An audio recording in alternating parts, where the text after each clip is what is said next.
ஷீரடியில் இருக்கும் சாய்பாபாவின் அருளினை இனி நீங்களும் பரிபூரணமாக உணரலாம். ஸ்ரீ ஷீரடி விஜயசாய்நாதா குருமூர்த்தி ஆலயம், வேதா கார்டன், ஈஸ்வரன் கோவில் பின்புறம், தென்பதி மாமண்டூர் கிராமம், மதுராந்தகம், செங்கல்பட்டு. உச்சத்தை தொட்ட தங்க விலை, மீட்க முடியாத அடகு நகையை விற்பதற்கு இதுவே சரியான நேரம். இனியும் யோசிக்காதீங்க. உங்க தங்க நகைய அதிக விலைக்கு விற்க சிறந்த வழி பிரைம் கோல்ட் ஹப் 9840551787. கும்பராசிக்கு இந்த 2026 எப்படி இருக்கு? ரொம்ப ஜாகிரதையா இருக்கும். ஏன்னு கேட்டீங்கன்னா 12 ராசியில ரொம்ப ரொம்ப ஸ்பெஷலான ஒரு ராசி. இந்த வருஷம் உள்ளபடியே மிகப்பெரிய யோகம் கும்பராசிக்கு இருக்கு. ஏன்னா இந்த சர்ப்ப கிரகங்கள் ராசியில ராகு 7ல் கேதுன்னு சொல்லும் போதே ஒரு ஏற்ற இறக்கமான வாழ்க்கை இருக்கும். இத்தனை நாட்களாக இருந்த நெருக்கடி, பிரச்சனைகள், போராட்டங்கள் எல்லாம் விடுதலை பெறக்கூடிய காலகட்டமாக இந்த காலகட்டம் இருக்கு. முடிஞ்ச வரைக்கும் ஆர்கியூமெண்ட்டை விட்டுருங்க. குறிப்பா மனைவியிடம், மனைவியாக இருந்தால் கணவரிடம் மிக ஜாக்கிரதையாக இருங்க. அப்ப திருமண வாழ்க்கையில ஏற்ற தாழ்வுகள் பார்க்காம ரொம்ப பொறுமையா இருக்கணும் அப்படி முடிவெடுக்கக்கூடியவர்களுக்கு இந்த ஆண்டு நல்ல ஆண்டாகவே இருக்கும். கும்பராசினருக்கு எப்படி இருக்கும்? திருங்குளம் சார், நீங்க சொல்லுங்க. கும்பராசி லாஸ்ட் இயர்ல 2025 வந்து ஸ்பெஷல் ராசியே கும்பராசி தான். ஏன்னா அவங்களுக்கு வந்து சனியினுடைய தன்மையை பேசினோம், ராகுகேதுனுடைய தன்மையை பேசினோம், குருவினுடைய தன்மையை பேசினோம். 2026 அவங்க தான் ஸ்பெஷல் ராசி. 12 ராசியில ரொம்ப ரொம்ப ஸ்பெஷலான ஒரு ராசி. ஏன்னா சனி பகவானுடைய பயிற்சி இவங்க ராசியிலேருந்து போகுது, ராகு இவங்க ராசியிலேருந்து பின் நாட்களில் கிளம்புறார். குருவினுடைய பார்வை இவங்களுக்கு ஒரு வித்தியாசங்களை கொடுக்குது. ஆக்சுவலாக கும்பராசிக்கு வந்து நாங்கள் செய்ய வேண்டிய ஒரு விஷயம் இருக்குது. எல்லா கும்பராசிக்காரர்களையும் கூப்பிட்டு காலையில் எந்திரிச்ச உடனே உனக்கு இன்னைக்கு நாள் நல்லா இருக்குப்பா அப்படின்னு நாங்கள் வந்து சொல்லணும். ஏன்னா அவங்க டக்குன்னு டிமோட்டிவேட் ஆயிடுறாங்க. அவங்கள வந்து நாங்கள் வந்து பின்னாடி நின்று அவங்கள பூஸ்ட் பண்ணிக்கிட்டே இருக்கணும். உனக்கு நேரம் நல்லா இருக்குது, நல்லா. ஏன்னா நேரம் நல்லா இருக்குது அப்படின்னு சொன்னால் அவங்க நம்பவே மாட்டாங்க. டக்குன்னு வந்து ஒரு டீக்ரேட் ஆகக்கூடிய ஒரு தன்மை இருக்குது. அப்போது இந்த வருஷம் உள்ளபடியே மிகப்பெரிய யோகம் கும்பராசிக்கு இருக்கு. முதல்ல இந்த மனசுல இருக்கக்கூடிய வீண் பயம், கவலை, அது எல்லாமே அவங்களுக்கு போக போகுது. படிச்சுட்டு வேலைக்கு போயிருக்க மாட்டான், அவன் இந்த வருஷம் வேலைக்கு போவான். கடன் வாங்கி கடன் அடைச்சிருப்பான், இந்த வருஷம் ஸ்திரமான முறையில கடன் அடைப்பான். வீடு மண்மனை யோகம் நல்லா இருக்கு. திருமணம் சம்பந்தமான விஷயங்கள் ரொம்ப ரொம்ப நல்லா இருக்கு. எதுல ஒரு கவனமா இருக்கணும் அப்படின்னா,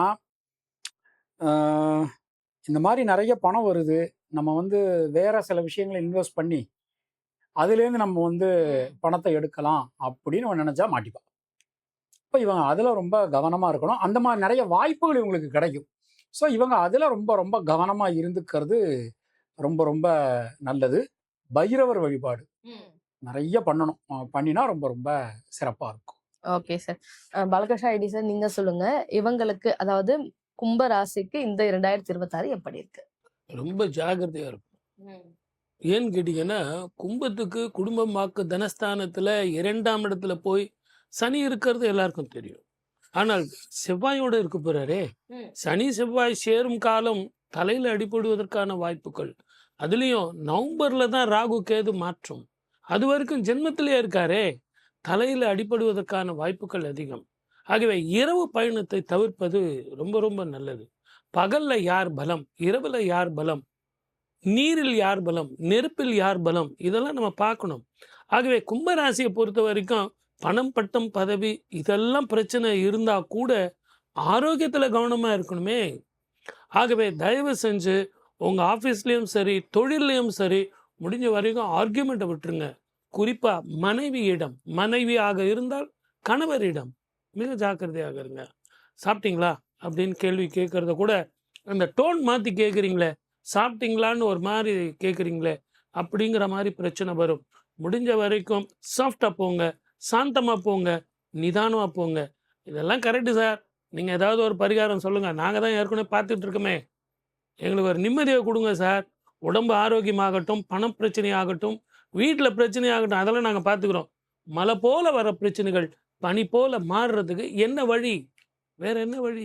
சனீஸ்வரரை வழிபட வேண்டும். இதை எல்லாத்தை விட உடல் ஊனமுற்றவர்களுக்கு உங்களால் முடிஞ்ச வரைக்கும் அன்னதானம், நீர் தானம் செய்யணும்.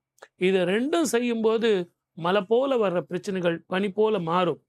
எங்க சார் ஆரம்பிக்கலாம்? நிறைய பேர் சொல்லுவாங்க, சார் நான் காசிக்கு வருஷத்துக்கு ஒரு முறை போயிட்டு வரேன், நான் வந்து இந்த கோவிலில் போய் பண்ணிட்டு வரேன், ஃப்ளைட்லேயே போய் பண்ணிட்டு வரேன்.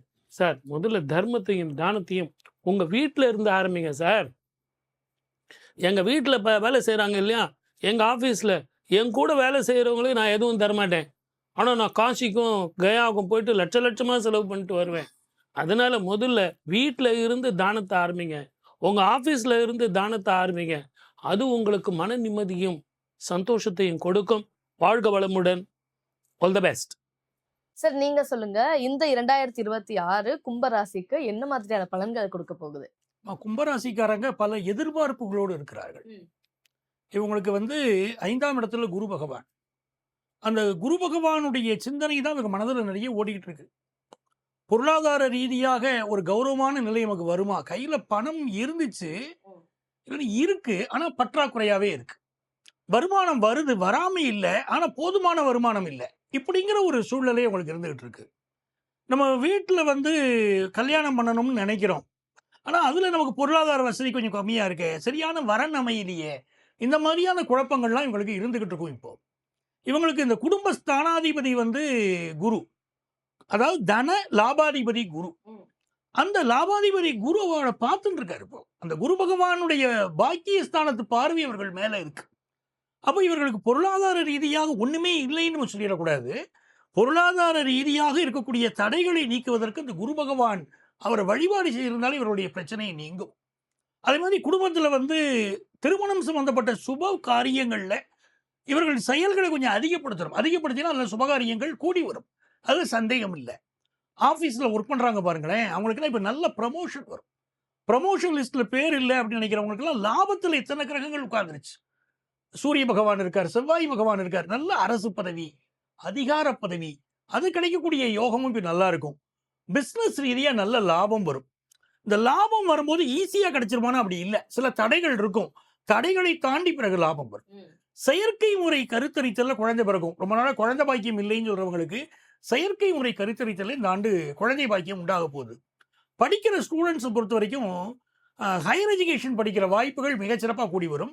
எஜுகேஷனல் லோன் அதை எதிர்பார்க்குறவங்களுக்கு இந்த ஆண்டு நல்லபடியாக எஜுகேஷனல் லோன் வந்து கிடைக்கும். சர்வீஸ் செக்டாரில் இருக்கிறவர்களுக்கு மிகச்சிறப்பான முன்னேற்றம் இருக்கும். இந்த குரு பகவானுடைய அனுக்கிரகம் வந்து சர்வீஸ் செக்டாரில் இருக்கிறவர்களுக்கு இந்த ஆண்டு பிற்பாதையில் ஒரு பெரிய முன்னேற்றத்தை கொண்டு வந்து கொடுக்க போறார். கொஞ்சம் தேக ஆரோக்கியத்தில் அக்கறை எடுத்துக்கணும். ஏற்கனவே இந்த ராசியில் இருக்கக்கூடியவர்களுக்கு இப்பொழுதே ஹெல்த் இஷ்யூஸ் இருக்குத்தான் செய்யும். இன்னும் அவர்கள் வந்து தேக ஆரோக்கியத்தில் அக்கறை எடுத்துக்கிறது கொஞ்சம் அவசியம். ஒரு ஏற்ற இறக்கமான வாழ்க்கை இருக்கும். ஏன்னா இந்த சர்ப்ப கிரகங்கள் ராசியில் ராகு 7ல் கேதுன்னு சொல்லும் போதே ஒரு ஏற்ற இறக்கமான வாழ்க்கை இருக்கும். ஆனால் இதுவே வந்து இவர்கள் ஃபாரின்ல போய் உட்கார்றாங்க அப்படிங்கிற ஒரு சூழ்நிலையும் நல்லா அமைச்சு கொடுக்கும். வெளிநாட்டு வேலை வாய்ப்பும் இவர்களுக்கு அமைவதற்கு நல்ல சான்சஸ் இருக்கு. அதே மாதிரி திருமண வாழ்க்கையில தான் அந்த பொறுமை தேவை. அந்த ராகு கேது என்னைக்கு வந்து இவர்களுடைய ராசியிலையும் களத்திர ஸ்தானத்திலையும் அந்த கிரகங்களுடைய தொடர்பு இருக்கோ, அப்போ திருமண வாழ்க்கையில் ஏற்ற தாழ்வுகள் பார்க்காம ரொம்ப பொறுமையாக இருக்கணும் அப்படி முடிவெடுக்கக்கூடியவர்களுக்கு இந்த ஆண்டு நல்ல ஆண்டாகவே இருக்கும். அப்போ இவர்கள் மிகச்சிறந்த வெற்றிகளை பெறணும் அப்படின்னா என்ன செய்யலாம்? இந்த ஆண்டு என்ன செய்தால் பெரிய வெற்றிகளை பெற முடியும் அப்படின்னா அகத்தியர் வழிபாடு. இந்த கும்பராசிக்காரர்கள் பொதுவாகவே அகத்தியரை வழிபட்டு கொண்டு வந்தால் வாழ்க்கையில் பெரிய வெற்றிகளை பெறலாம். கும்பகோணத்தில் உள்ள கோயில்களுக்கெல்லாம் போகணும், அங்கே சென்று வழிபாடு செய்தாலும் பெரிய வெற்றிகள் வரும். எங்கேயுமே போக முடியல அப்படின்னா வீட்டிலேயே கலச பூஜை செய்துட்டு வரலாம். அந்த கலச பூஜை செய்கிற போதும் என்ன தடைகள் இருந்தாலும் அந்த தடைகள் விலகி வெற்றியை பெறுவதை இந்த ஆண்டு பார்க்கலாம். சார் கும்பராசிக்கு எப்படி இருக்கும்? பரணிதரன் சார் நீங்க சொல்லுங்க. கும்பராசிக்கு விடுதலை காலம் சொல்லுவோம் இந்த காலத்தில். எப்படின்னா ஜென்ம ராசிக்குள் சஞ்சரித்து கொண்டிருந்த சனி, பொதுவாக சனி மற்ற ராசிகளுக்குள் சஞ்சரிப்பதும் கும்பராசியிலேயோ மகர ராசியிலேயோ சஞ்சரிக்கும் போதும் நிறைய வித்தியாசங்கள் இருக்கும். தன்னுடைய சொந்த தாய் தந்தை வந்து பிள்ளையை வந்து கெடுப்பதில்லை. இப்போ அப்படி இருந்தாலும் அவருடைய கர்மகாரகன் என்பதால் அவருடைய ஒவ்வொருடைய கர்ம வினைக்கேற்ற பலன்களை வழங்கிடக்கூடியவராக சனி இருந்தார் 2.5 ஆண்டு காலம். இப்போ மார்ச் மாதம் வந்து சனி பெயர்ச்சி, எப்போ இது பாத சனியாக மாறுகிறது. இந்த 7.5 சனி காலத்தில் முதல் 5 ஆண்டுகளை விட கடைசி 2.5 ஆண்டுகள் யோகமாக இருக்கும். அதை நம்ம புரிஞ்சுக்கணும். அடுத்து பார்த்தீங்கன்னா ஆண்டு பிறக்கின்ற போதே மார்ச் மாதம் மிதுனத்தில் இருக்கின்ற குரு, 5ஆம் இடத்தில் இருக்கின்ற குரு இப்போ 9ஆம் பார்வையாக ராசியை பார்த்துறார். அப்போ இத்தனை நாட்களாக இருந்த நெருக்கடி, பிரச்சனைகள், போராட்டங்கள் எல்லாம் விடுதலை பெறக்கூடிய காலகட்டமாக இந்த காலகட்டம் இருக்கும். பொதுவா கும்பராசிக்காரர்கள் வந்து ஒரே ஒரு விஷயம் தான். ரொம்ப மந்தமானவங்க. எந்த ஒரு விஷயத்தையுமே சனி இல்லையா ராசிநாதன், அவனே மந்தக்காரன் தானே. அவர் முதல்ல சொன்னார் ஒரு விஷயத்த. ரொம்ப மந்தமா தான் இருப்பாங்க. வேகமாக செயல்படணும். அப்ப இவருடைய செயல்பாடுகளை மாற்றிக்கொள்கின்ற போது நிச்சயமாக இவர்களால் ஒவ்வொன்றிலும் முன்னேற்றம் காண முடியும். யார் உழைக்கிறாங்களோ அவங்களுக்கு தாங்க வாழ்க்கையே. இப்போ உழைக்காதவங்களுக்கு வாழ்க்கை கிடையாதுல்ல. சனி மாதிரி மந்தமா இருந்துன்னு வச்சுக்கங்களேன், குரு மாதிரி பேச முடியாதுல்ல. புரியும். குரு மாதிரி பேசப்பட வேண்டும் என்றால் நாம் உழைக்க வேண்டும். அப்போ நம்முடைய பார்வைகள் மற்றவர்கள் மீது படுகின்ற போது அவர்கள் சுபிட்சமாக இருப்பார்கள் என்றால் நாம் செல்வாக்கோடு இருக்க வேண்டும். இப்போ எல்லா நிலைப்பாடும் பார்த்தீங்கன்னா 9ஆம் இடத்தை, 5ஆம் இடத்தை, 7ஆம் இடத்தை எல்லாம் குரு பார்த்துட்டு இருக்காரு. அது மாதத்தில் ஆண்டின் கடைசியிலும் அக்டோபர் மாதத்துக்கு பிறகும் கூட பார்த்தீங்கன்னா குருவுடைய பார்வை ராசி கிடைக்குது. 2 முறை குரு பார்வை ராசி கிடைக்குது. அப்போ 26ஆம் ஆண்டு இவர்களுக்கு அரசியல்வாதிகளாக இருந்தாலும் சரி, தொழிலதிபராக இருந்தாலும் சரி, இல்லை வேறு எந்த நிறுவனத்தில் பணியாற்றி வந்தாலும் சரி, உத்தியோகத்தில் இருந்தாலும் சரி, இது நாள் வரை தடைப்பட்டு வந்த ஒவ்வொரு வேலைகளும் நடந்தேறும். முதல் திருமண தடை விலகும். இப்போ 2 விஷயம் சொன்னாரு. அண்ணன் சொன்னாங்க. என்ன சொன்னாங்கன்னா, ராகு கேது சர்ப்பகிரகம். ராசிக்குள்ள கேது இருப்பதற்கு ஒரு வித்தியாசம் உண்டு, ராகு இருப்பதற்கு ஒரு வித்தியாசம் உண்டு. ஞான மோட்சக்காரன் கேது ராசிக்குள்ள வருகின்ற போது அங்கே படிப்பினைகளை கொடுப்பான். ராசிக்குள்ள ராகு இருக்கும்போது என்னன்னா, ஆசைகளையும் அபிலாஷைகளையும் தூண்டிவிட்டு ஒரு செல்வம் செல்வாக்கு என்ற நிலைப்பாட்டினை தேட வைப்பார். இப்போ ராசிக்குள் ராகு இருப்பது கூட பார்த்தீங்கன்னா ஒரு வகையில் நல்லதுதான். ஆனால் கணவன் மனைவி அனுசரித்து செல்வது என்பது நன்மை உண்டாக்கும். புதிதாக வருகின்ற நண்பர்கள், ஏன்னா 7ஆம் இடத்துக்கு கேது இருக்காரு, புதிதாக வருகின்ற நண்பர்கள் அவளை பார்த்து நம்பிட்டீங்கன்னு வச்சுங்களேன், நிச்சயமா உங்களுக்கு சங்கடங்கள் நேரும். வீட்டில் முதல்ல வந்து ஒற்றுமை வந்து கணவன் மனைவிக்குள்ள வர வேண்டும். திருமணத்தில் பார்த்தீங்கன்னா எல்லாம் சொல்லுவாங்க, ஒரு தகவல் சொல்லிடுறாங்க, இந்த 10 பொருத்தம் பார்த்து கல்யாணம் பண்ணேன், அது உடஞ்சி போச்சுன்னுவாங்க. நாங்கள் 2 பேரும் பட்டிமன்றத்தில் பேசணும். பேசும்போது ஜாதகம் பார்த்து பண்ண கல்யாணம் கூட கோர்ட்டுக்கு வந்துச்சுன்னுவாங்க. 10 பொருத்தம் பார்த்து கல்யாணம் பண்ணக்கூடாது. அவர்களுடைய ஜாதக நிலையும் இவருடைய ஜாதக நிலையும் கிரகங்கள் அமர்ந்த நிலையும் பார்த்து திருமணத்தை முடித்தால் இந்த ஆண்டில், புரியுங்களா, நிச்சயமா குடும்பம் சுபிட்சமாக இருக்கும். திருவிடைமருதூர் மகாலிங்கேஸ்வரை சென்று சந்திக்கின்ற போது, அவருடைய பாதங்களை சரணடைகின்ற போது எல்லா விதமான தடைகளும் கும்பராசினுக்கு விலகும். 2026 கும்பராசிக்கு எப்படி இருக்கும் அப்படின்னு சொல்லிட்டு பிரபல ஜோதிடர்களுடைய கணிப்பு பார்த்துருந்தோம். அடுத்து இறுதியான ராசியான மீன ராசி. மீன ராசிக்கு எப்படி இருக்கும் சார்? பரணிதரன் சார், நீங்க சொல்லுங்க.